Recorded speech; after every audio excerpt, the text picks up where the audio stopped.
Hey, Joe. Hey, how are you, Boris? Oh, you want to pause the recording until everybody turns? Yeah. Also, just I have to claim the host.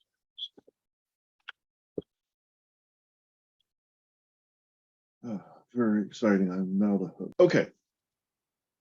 So let's get started officially. We have quorum. Let me share again. And the only one, are we still missing Vincat? Or is Vincat here today? No, he's still traveling. It's only me. Okay, Vincat's still in India. Okay, so let's do this. All right. So we have, I guess, one announcement which was on the TSC list. So Kyle, do you want to do the announcement?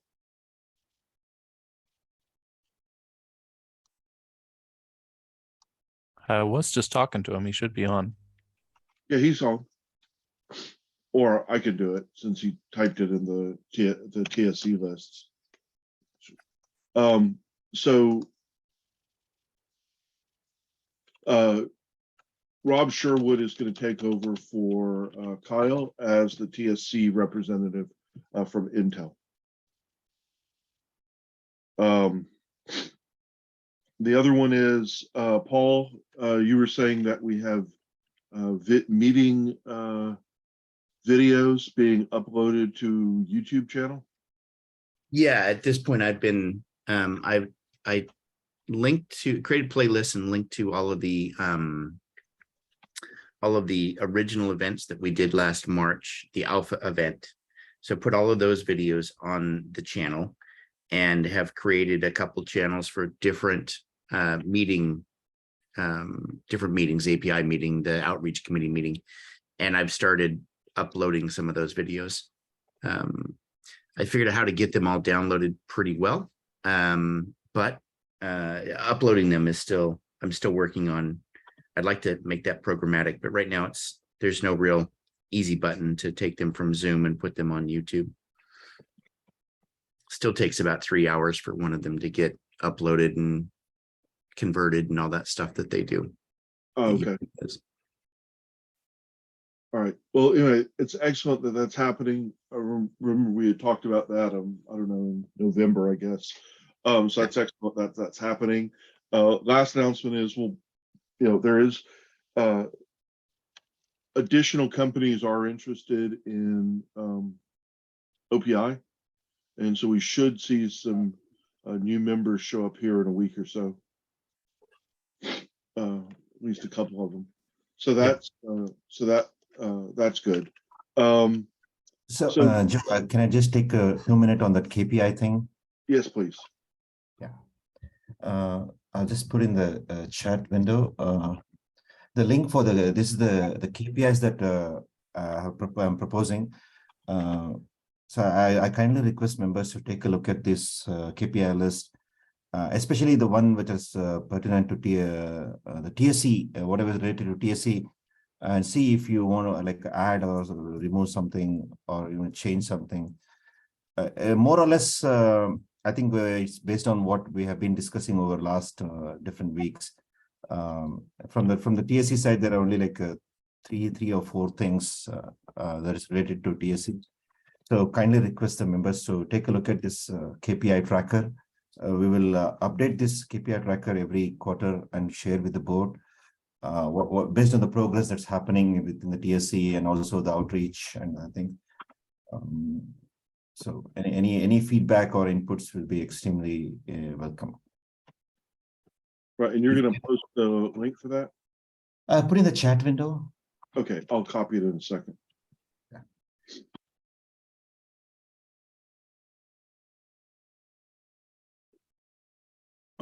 Yeah, and what Joe mentioned, it's finalized it's just 2 days back.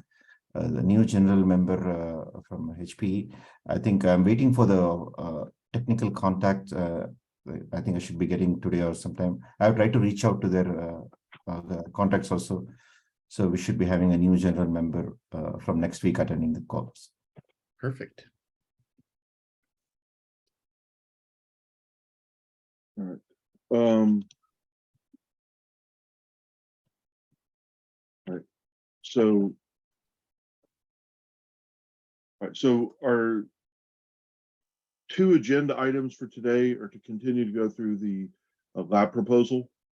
And in particular, we got cut off on reviewing and discussing the BOM, the bill of materials, and scale of operation. And so we want to continue that. So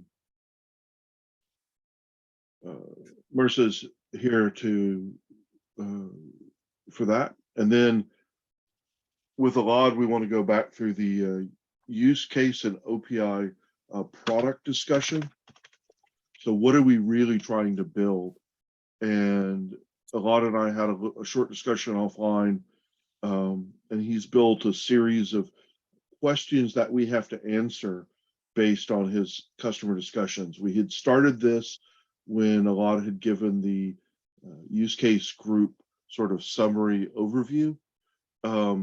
And we ended with a few questions hanging. So Alad's been good enough to put together a list of those, and we'll go through that. Are there any other agenda items that anybody needs? And then, Can I, yeah, can go I ahead, add one? please. Sure. So we don't have to discuss it today, but just want to put an agenda maybe for either today or next week. First of all, is with Kyle leaving, we don't just replacing the TSC member. We actually losing the active maintainer, code maintainer in the OPI project. And we have the policy how to vote new maintainers and promote new maintainers. Currently, there is no single person that can apply and compliant with that policy. So we just lost the velocity of the project, and I need TSC to be aware and start promoting somebody to get more active contributions in the OPI code-wise, so we can actually go, and according to the policy that we all voted and merged, we need to promote him to be a new maintainer. Okay, that's a good topic. And the second topic is we developed a lot of bridges, a lot of code in OPI. And my hope was that DPU vendors start taking more active participants. We talked with Marvell a little bit about that, and we didn't have a conversation with NVIDIA, but that is something that if it's not going to happen, we have few ways how can we promote and maybe reverse and go in a different directions. But TSC have to be more active and proactive on trying to make sure that this code is not going into waste. And if nobody is stepping up and maintaining this code, we should just delete it and go into a different direction.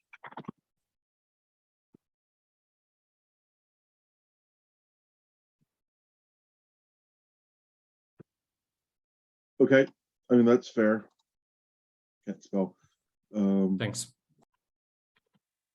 Yeah, those are very good topics that are coming out of the working groups that we have to decide collectively what the overall commitment is. I think I think the use case and OPI, product discussion, which ties back to partly to our release policy, but also the big thing here is how do the DPU vendors, as opposed to the software integrators, want to handle this, and in particular the bridge code. Any other topics?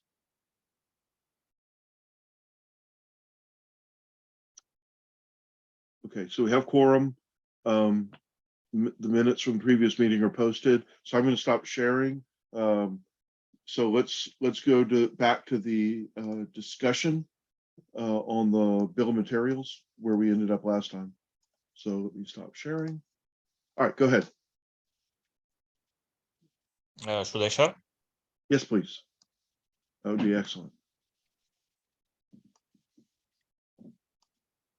So there are some feedback from last time that I integrated, adding a storage server, adding a NIC to the servers, a standard NIC also.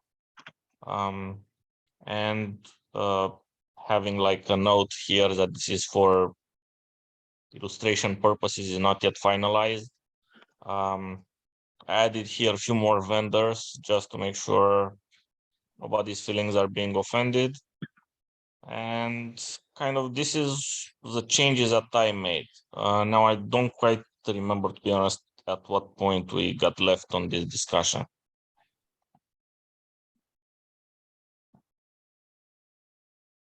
So where should we resume from, if anybody recalls that? I didn't took any note about that. Those are the notes from last time. Yeah, go back to the bomb. We were talking about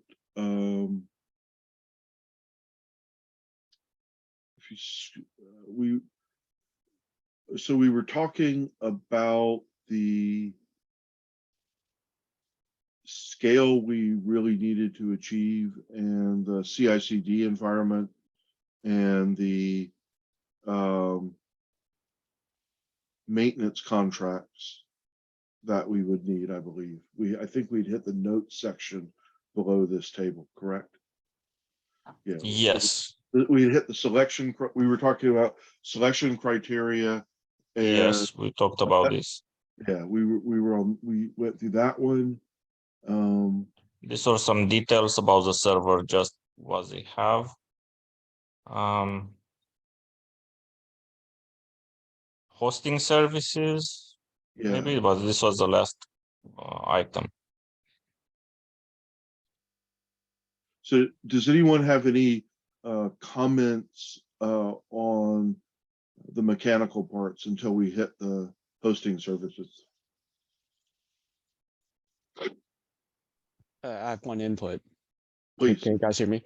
I would say, has the use case team looked at this bomb and say the equipment listed here satisfy the use cases?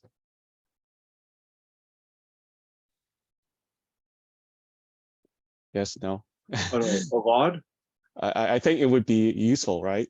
You know, just as for completeness sake, right? What you do is you say, here's all the use cases. This use case requires this topology, which requires, I don't know, any number of DPUs, any number of servers, check mark, fine, it satisfies use case, right? You don't want to get into a situation where we have this bomb and we find out there are gaps because it doesn't meet the requirements of certain use cases.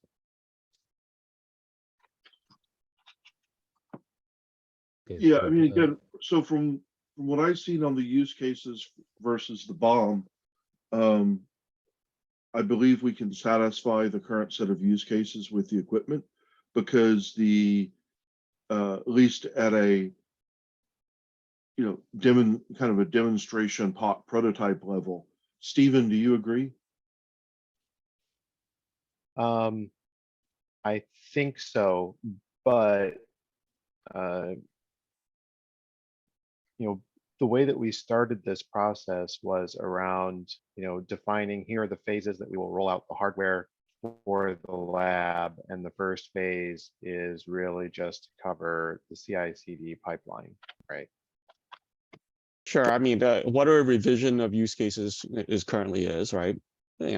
Just say, well, given where we are, given what we know at this point in time, most of the important things that people want to do from use case perspective, right, can be done by this lab. And then as your use cases evolve, you might have new things which are not covered by current build material. I don't know, right? But I'm just proposing that that exercise be done and be done using change control.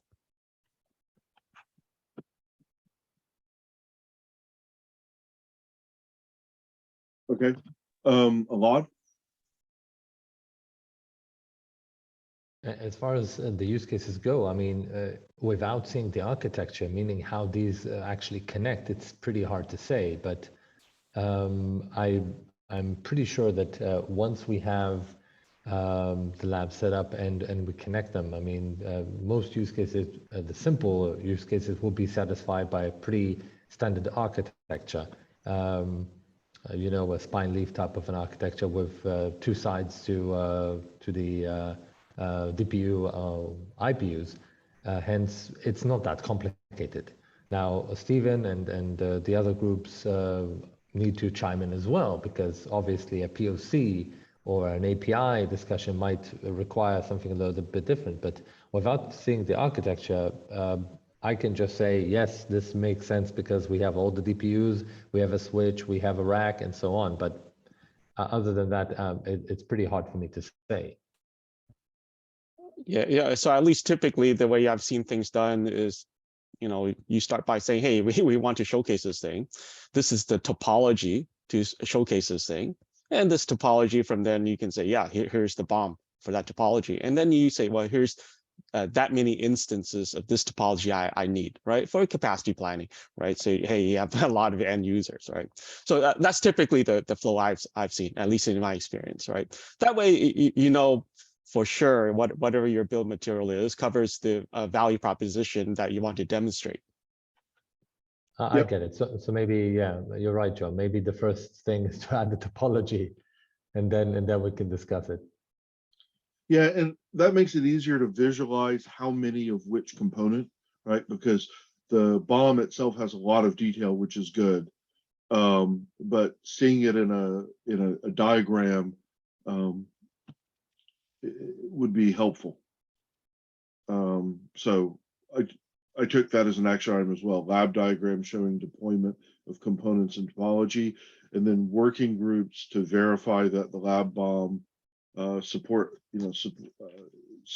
their activity and the use case activity.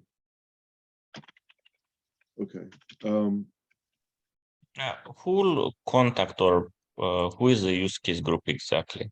This I can handle the topology, but I'm not that familiar with the use case. So the work group is Alad, Stephen, Boris, and Mark. Those are our working group chairs, and so they'll take a look at this.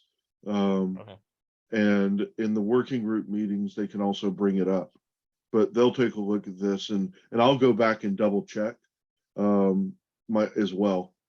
And any of I see Boris here, Mark here, so we don't need to notify anyone. Okay, everybody's here. Yeah, that's right. That's right. Elad is the chair for the use case group. That's right. And Stephen for the POC developer platform group. So Is he here or we need to message him? No, Stephen Royer, who was just talking. Yeah, perfect. Okay. Yeah. All right. So we'll go verify that. So yeah. So if you draw the diagram, Mr. We'll go verify that. Yes. Yes. Okay. Anything else on the BOM or the general lab operation, right? So we had agreed that we should have a partitioned lab, that the life cycle, the CI/CD with automated test part of the lab should come up first, and that we should then have a member company, sign up to access equipment section or partition rather. We had agreed that we'll start small and work our way up. The BOM is relatively minimum BOM, and we had agreed that the vendors in the BOM, other than the DPUs, because those, there's a specific set of those, but otherwise the vendors labeled for the BOM are examples only, and that there's a set of selection criteria. Let's go back to the selection criteria. Okay. And the overriding thing on the selection criteria is the most cost-effective box that meets a set of minimum requirements, correct? I would say so. So the cheapest, basically the cheapest box that does the job, because we have, because we, again, we want to spend the budget wisely. I don't necessarily agree. I don't know how to say it politely, and I hope I'm not offending. I don't think you want to buy something out of unknown website, unknown vendor just is because can do the job and is the cheapest. I think you want to have somebody from a company that are still going to be in business 3 years from now, or at least have a hope it will be in business 3 years from now, that has, you know, you can get some warranty, you can get some parts replaced. Okay, so, I don't think the okay, so, cheapest that does the job is I'll quite the amend- criteria. okay. Oh, yeah, I got you. I'll amend my statement. So it's the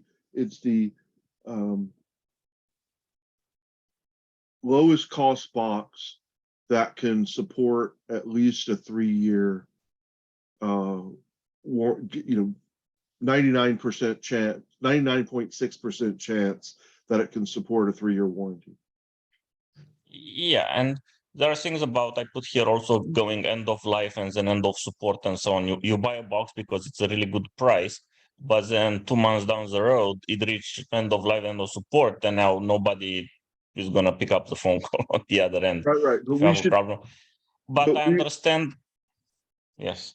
I was gonna say, we should write down how we apply the selection criteria to buy the equipment. So just, it doesn't have to be a lot of words, but we should write something down about how we're gonna apply the selection criteria. In other words, this bulleted list are the considerations, I agree, but we should write down something about how they Some apply. metrics, and how it- some metrics, and yeah. Oh, yeah, or, we can say it will be the lowest cost box that has an end of life no earlier than with, component warranty support for at least blah, blah, blah. I mean, there's a little paragraph we could construct here out of these bullets that would then tell us how to do the buying, or tell the Linux Foundation how to do the buying. So Sridhar, this is something I don't know. How does the actual mechanical spending of money and buying and shipping of equipment work within a Linux Foundation project like this for this kind of a lab? I actually don't know that. And if you don't know off the top of your head, you could come back next week and tell us. Yeah, I will do that. See, especially from the vendors, their customers, the lifetime, all those things. There are set of parameters that I can share that we look from the vendors. The set of the criteria that we really expect from the vendors. That list I have, I can share. Especially when it comes to the hardware, I will get back getting the proper data from the finance. All right. Okay. Any other questions, thoughts, or comments on kind of the lab bomb and mechanical parts? So I have a question. Yes, please. So as far as procurement of equipment is concerned and process for doing that, so will the Linux Foundation handle all of that? So for example, say, hey, we want to buy a set of servers. The process is there will be a representative from the Linux Foundation that handles procurement. We work with that person, and eventually there needs to be, as part of that process, approval, right? So is that already baked in to what Linux Foundation offers?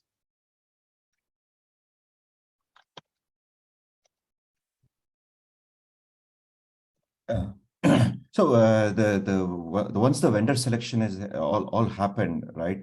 The quotation from the vendor will be received, and once the TSC approves that's okay to go ahead with the vendor, then the Linux Foundation will initiate the procurement and shipping, handling, and all those things. Okay. But if there are, let's say, 4 viable vendors for the server themselves, right?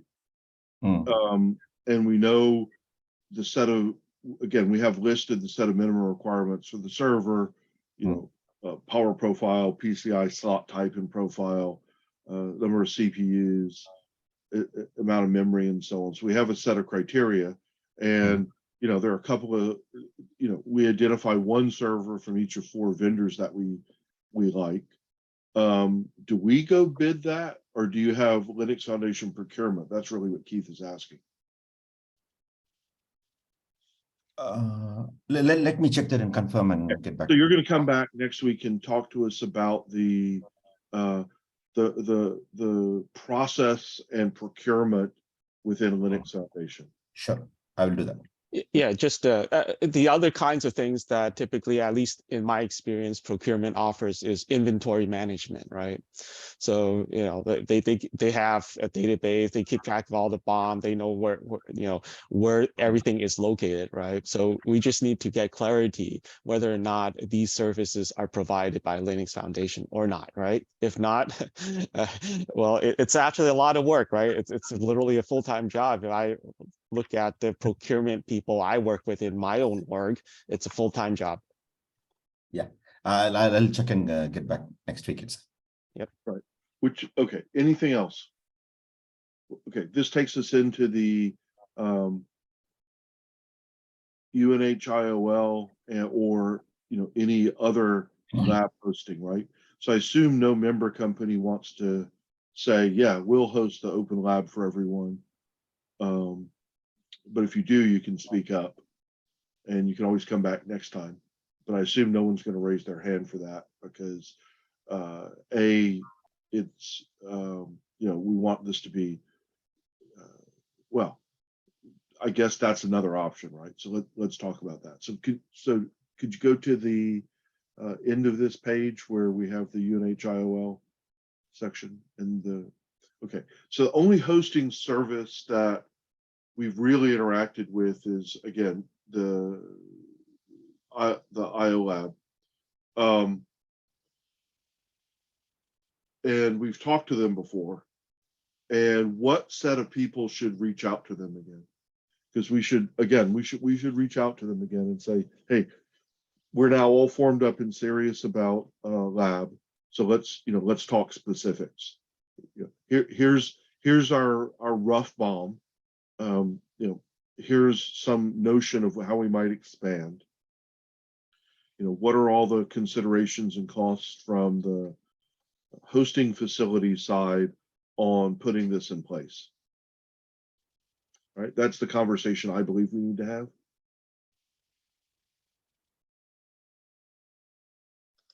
And we also need to decide who's going to do the approach to the lab company. And if we want to consider it in any other lab, do we want to ask STEA if they could do this kind of hosting, for example? Because they definitely have a lab and in principle could do it, but I don't know if they would be interested, but we can reach out to them easily. And is there anyone else that anyone knows about that we could reach out to?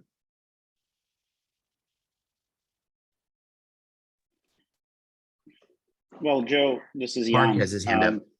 Yeah, there we Mark. go. Yeah, Mark, go ahead. I was gonna, Please.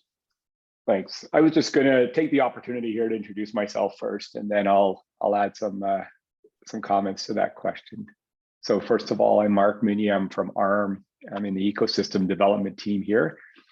And of course, we're very much interested in this project. We've had Jan Fischer here, who recently joined ARM from Red Hat, participating, and he's pulling folks in. So he's doing a good job at getting us involved. So looking at this lab, right? I think it would be prudent to get a quote from more than one location. We have experience working with a system integrator who is hosting a lab for ARM services called Tech Mahindra, and they're based in New Jersey. What they offer to us is very different to what this consortium needs, but they would be in a position to provide this type of service. So we may have more options than UNH to provide a quote on this hosting service. If we are interested in looking elsewhere, that would be one option. And I do think it's a good idea to go and look at more than one location, because once we lock in with a lab, we're going to be there for a while, right? This is a long-term engagement. We certainly hope it's a long-term engagement, so we need to plan for that. So I agree, multiple would be good. So can you, in chat, can you list the company we're talking about? I'll put it. Yes, I can list the company, and I'd be happy to help coordinate discussions and participate in this formation of this lab. So Excellent. feel free to pull me into the working group, and yeah, I'll support. Okay. And we normally work by volunteers to lead projects, and then we all agree. So does anyone from the TSC want to volunteer to basically lead the lab hosting investigation and criteria? Just you can raise your hand or put it in text chat or just speak up. Okay. So I guess, does anyone not in the TSC want to volunteer? So Mark, do you want to volunteer to organize that? I would love to support. I can't dedicate, I don't think, the amount of time that's necessary to see this through, but I'd like to collaborate, if that makes sense. And then over time, we can look at how this translates. All right, so we'll find a leader for that. Worst case, there's there's a couple of people we can default and strong arm for this, but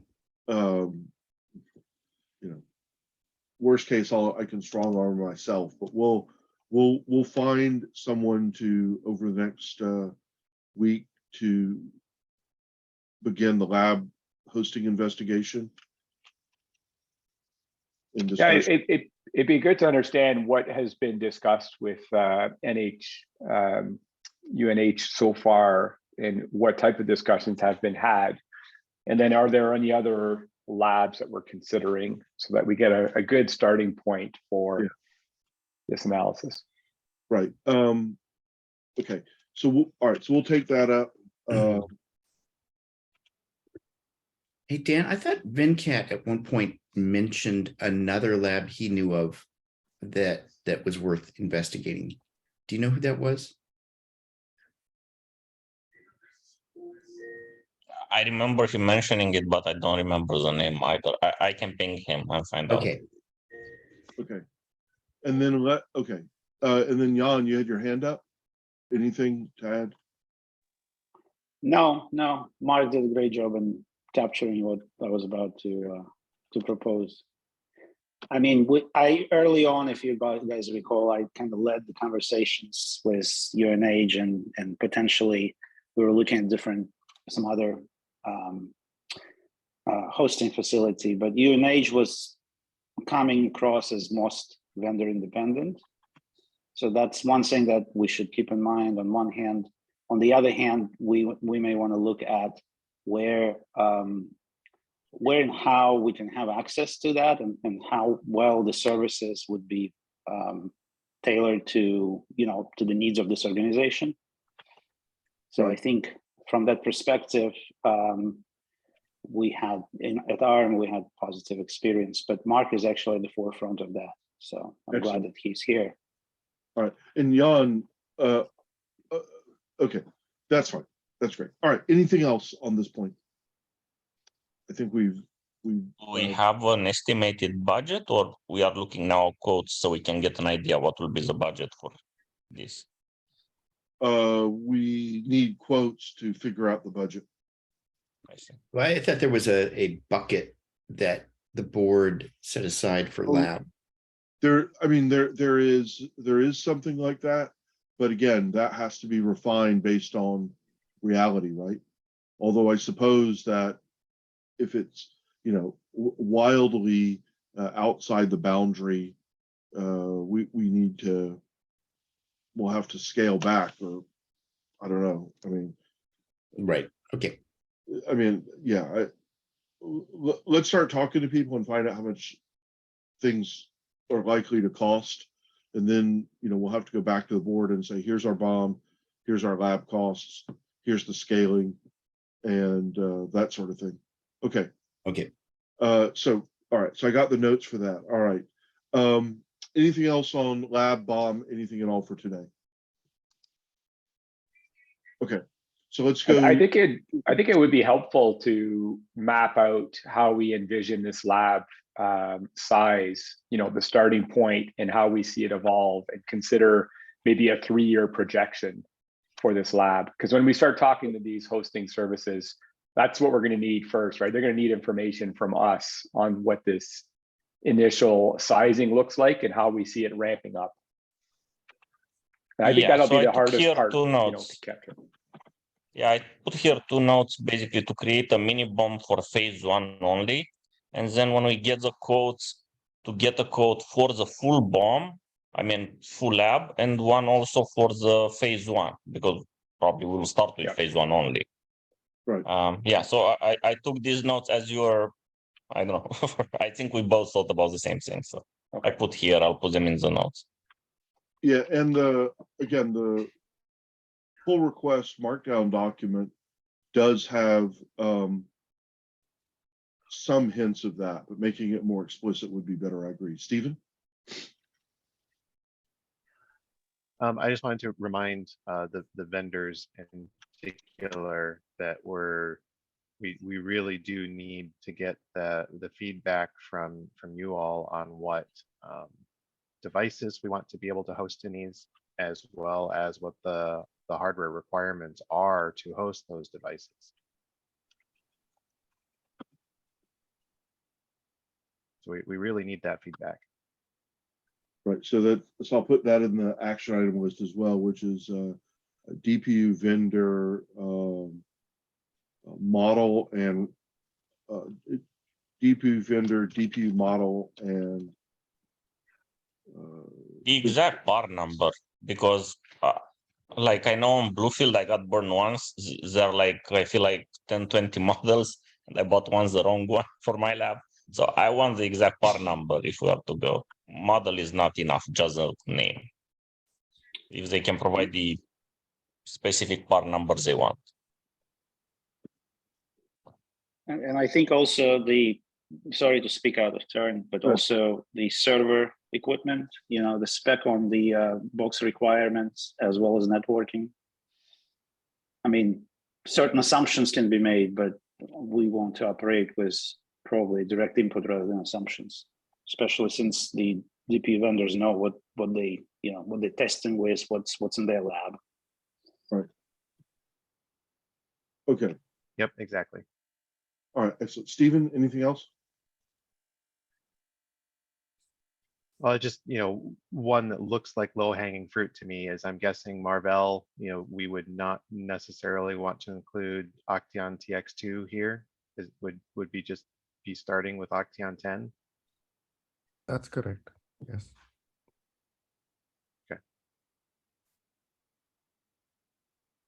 Okay. All right. So let's Alon, let's switch to you. So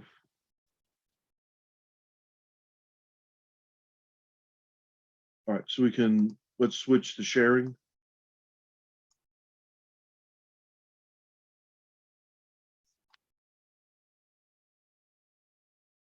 Would you like to share or shall I? You should. Yeah. Dan needs to stop sharing. There you go. I think it's a button was small. Mhm.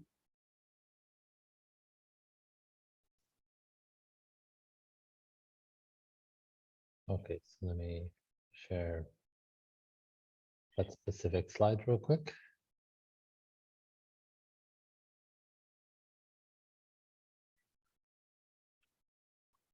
Hopefully you can see my screen.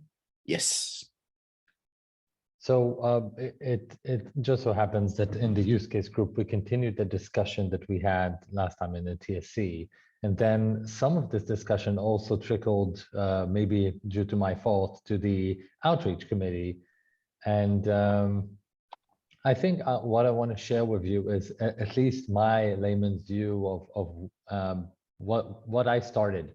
When I started OPI, what I started looking into and what I thought it would look like. And forgive me again, this might be too simple, but when I thought about OPI initially, I thought we were going to offer like a frame or a shell that is covering the IPU DPU, while vendors such as F5, Cisco, Juniper will put their either containers or VMs inside the DPU, and they will use the DPU resources, and what we actually provide is that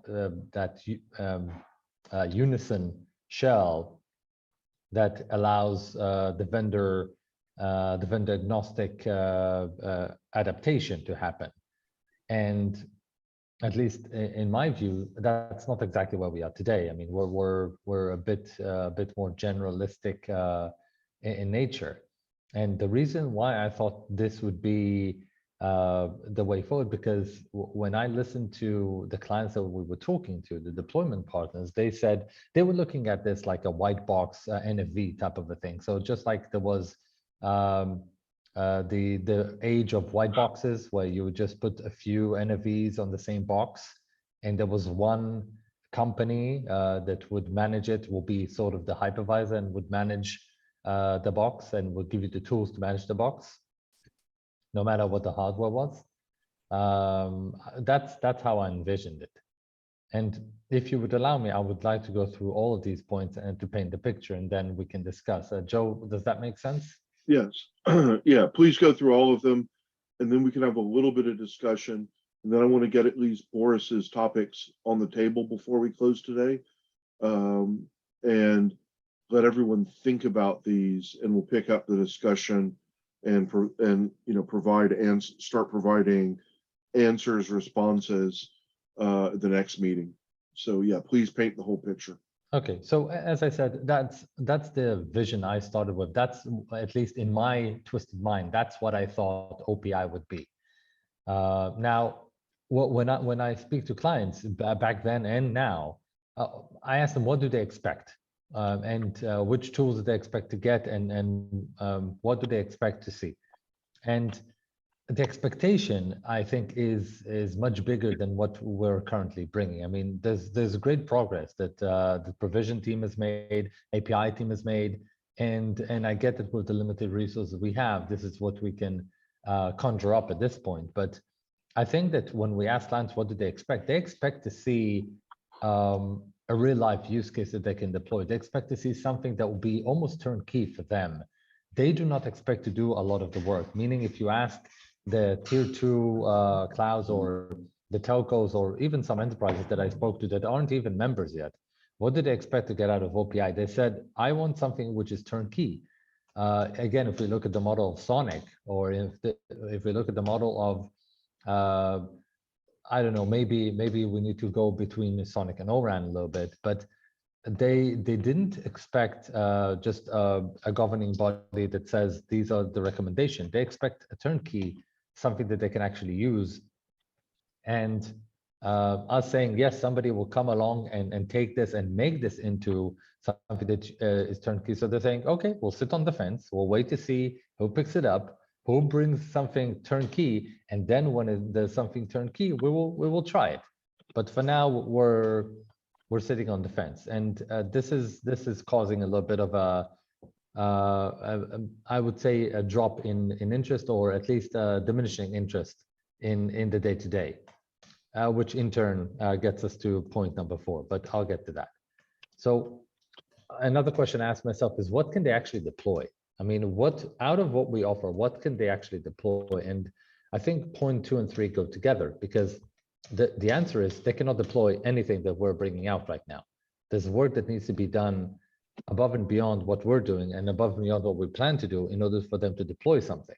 Again, most of these companies, not all, but most of these companies are not going to sit down and develop around OPI standards and OPI requirements and recommendations and create a product. Rather, they would expect their partners, either the partners such as Red Hat and Canonical, or even the F5s and Junipers and Ciscos of the world, to come up and say, hey, we have a solution, try it out.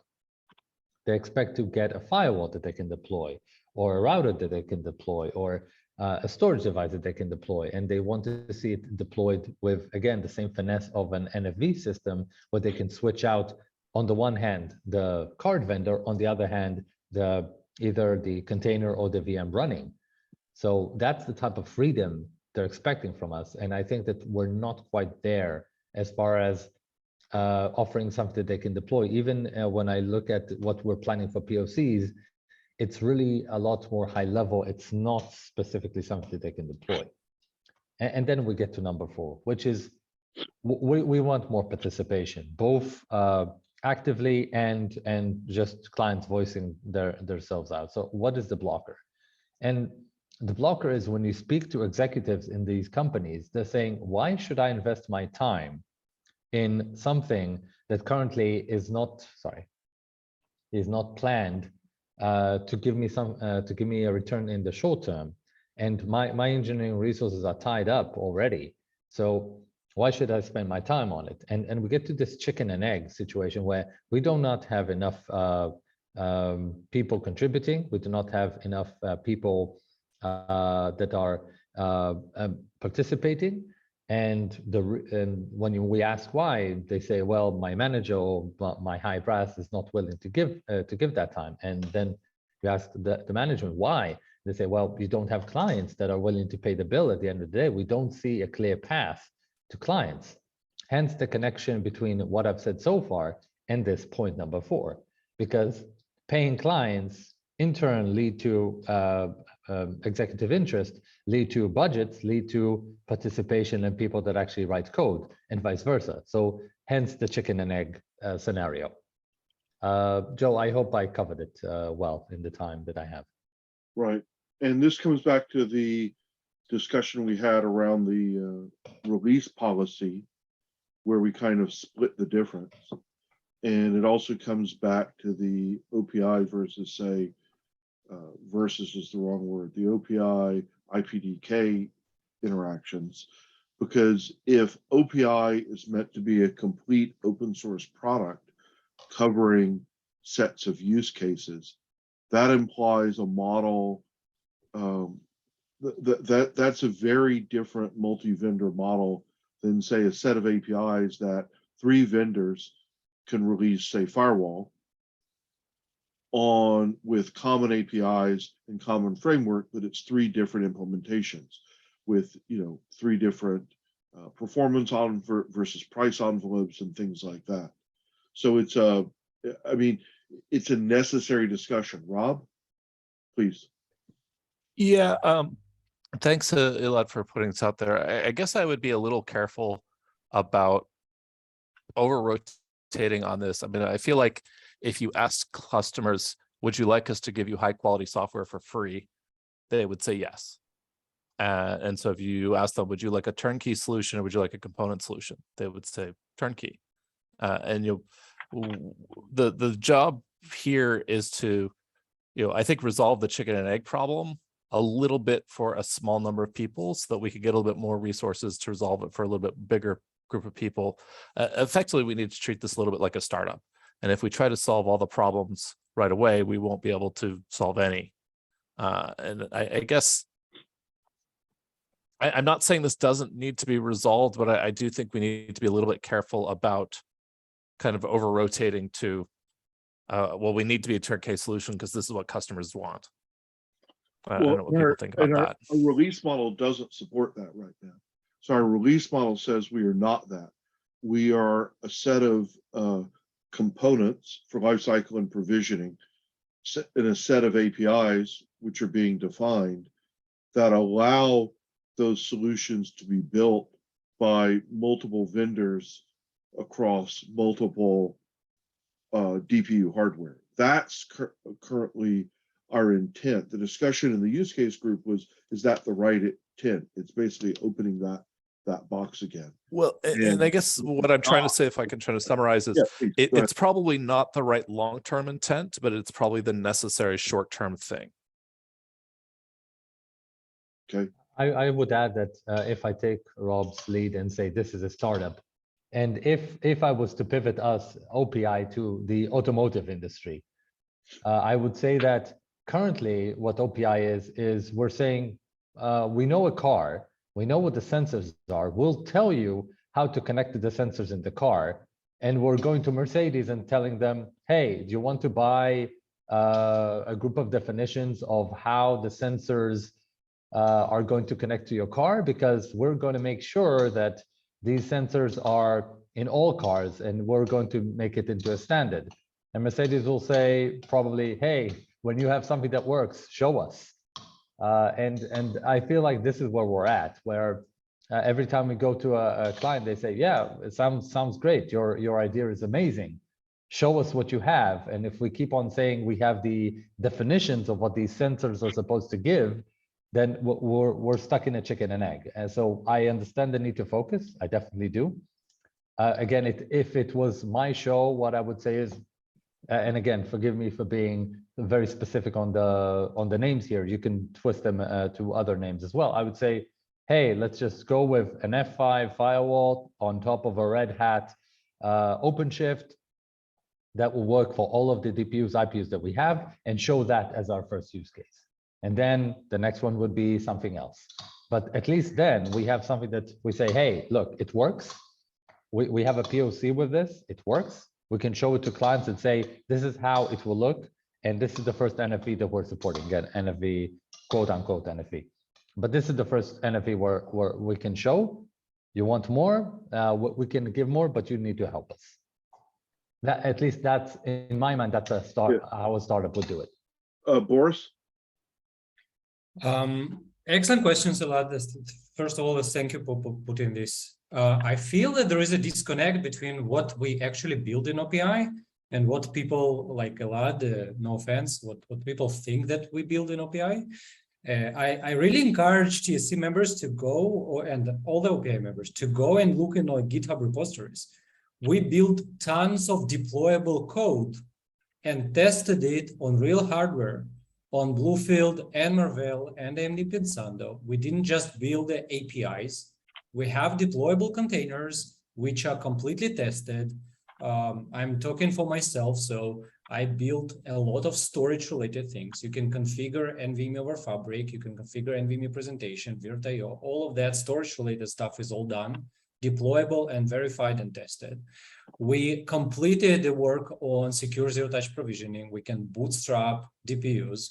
There are still a lot of issues and bugs, but it's actual deployable code. We completed the work with Strong Swan for IPsec tunneling, with using Vici API and gRPC. Once we defined the OPIs, we actually implemented all of this.